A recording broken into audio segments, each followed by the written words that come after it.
I am Ferdinand Marcos, and I am the President of the Republic of the Philippines. I stand today on behalf of 110 million Filipinos.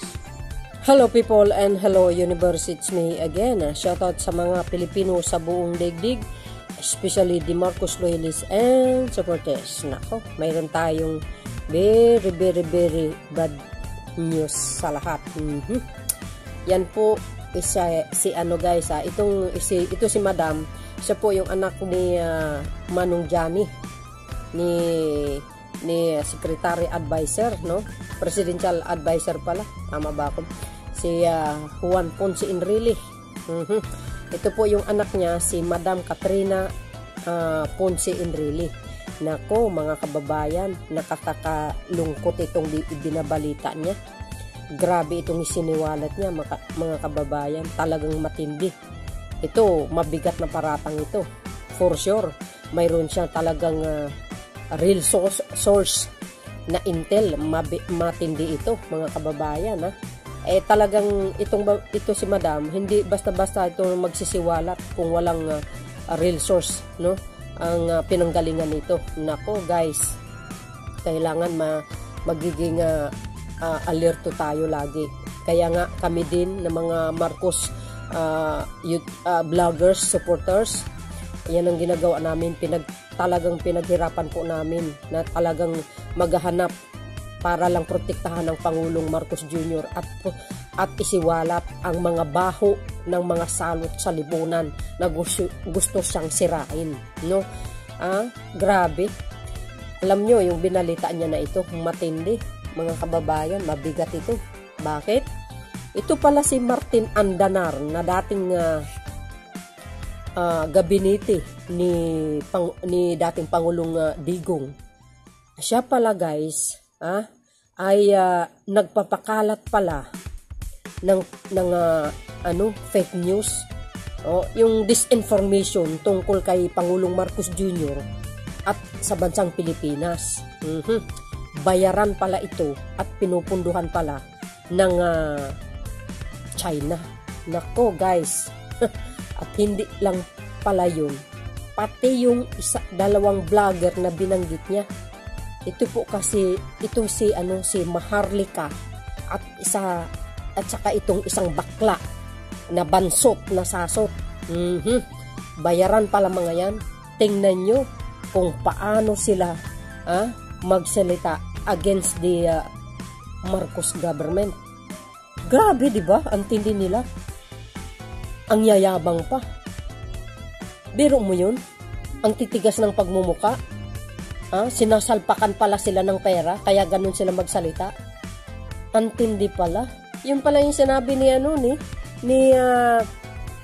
yung abogado ni Abel Bucadjo, na ito si Marlica, hindi naman daw ganun ka daming pera before, pero ngayon biglaan na lang. Wow, alam na this.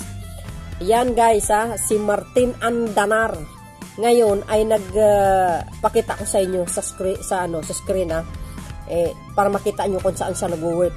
Nasa Beijing, China. Wow, grabe.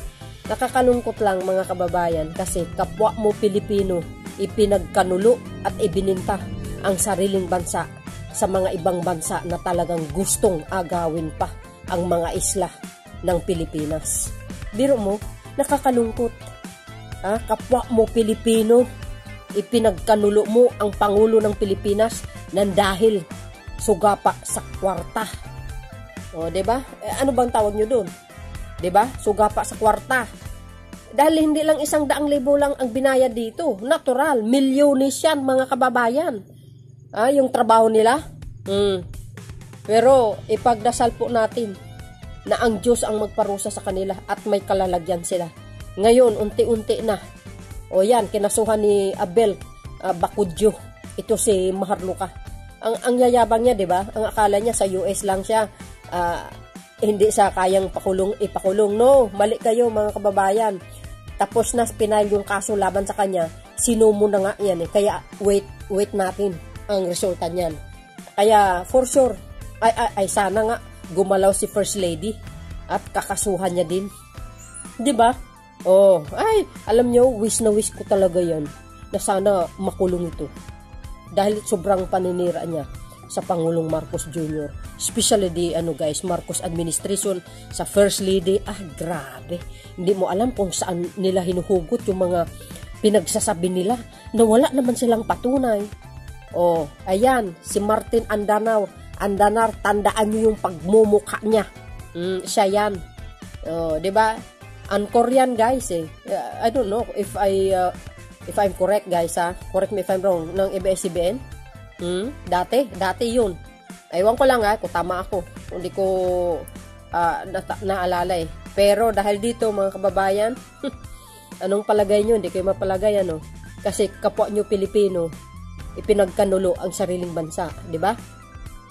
Pati yung mga vloggers dito, mga Duterte vloggers, hindi naman siguro lahat, yung mga toxic na vloggers ng ni dating Pangulong Digong, matindi yan.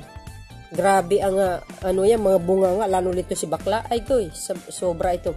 But anyway, pakinggan nyo mga kababayan, itong sinabi ni Madam Katrina Ponce Enrile sa kanyang isiniwalat na talagang kailangan natin i-spread ito para malaman ng sambayan ng Pilipino, para maprotektahan ang Pangulong Marcos Jr. at ang bansang Pilipinas dito sa bansang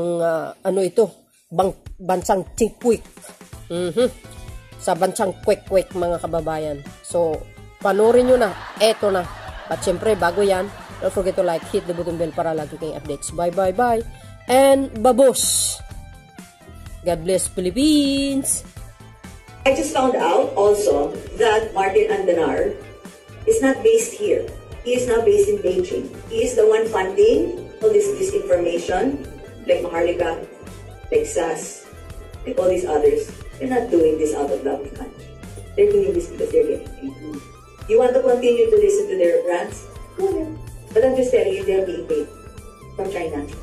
When another country is trying to control even the narrative that is going to be brainwashing everybody here, we are in deep trouble. We are easily fooled.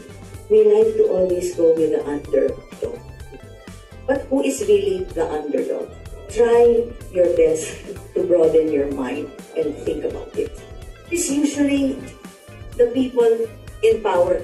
Sila parating binabato, di ba? There was never a president here that was truly loved. Being on the top, isang mali mo lang, upunahin. Pero lahat ng magandang ginawa mo, kinakalimutan.